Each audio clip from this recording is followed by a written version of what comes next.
For your organisation to perform and excel, you need your people to feel empowered to contribute fully. That means creating an environment where teams feel able to speak up, productively disagree, take risks, and learn from mistakes. Now, the fastest way to create this powerful sense of psychological safety in a company's culture is through conscious management and leadership. Because psychological safety is local, it's created in the room, and the words and behaviours of leaders and managers in that room carry an outsized influence. So it's crucial those key players adopt the communication styles and conversational habits that foster a sense of safety. But to achieve this cultural shift is more than just leadership skill and technique. Because for the kind of conscious leadership we need, the biggest blockers are nothing to do with skill development and everything to do with the mental blocks our leaders and managers have around psychological safety. And the first collection of mental blocks is that psychological safety is slow, effortful, and inauthentic. Leaders and managers believe that creating a climate of psychological safety takes a lot of time, is a lot of extra work, and is in some way disingenuous, as if they're not being their real selves. The second set of mental blocks is that psychological safety is mutually exclusive to performance and the delivery of results. That is, leaders and managers feel they have to choose between, on the one hand, psychological safety, and on the other, company results.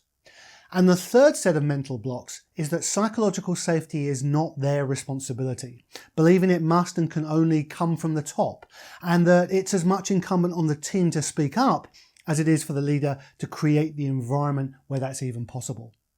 So 3 mental blocks. Psychological safety is slow and a lot of work.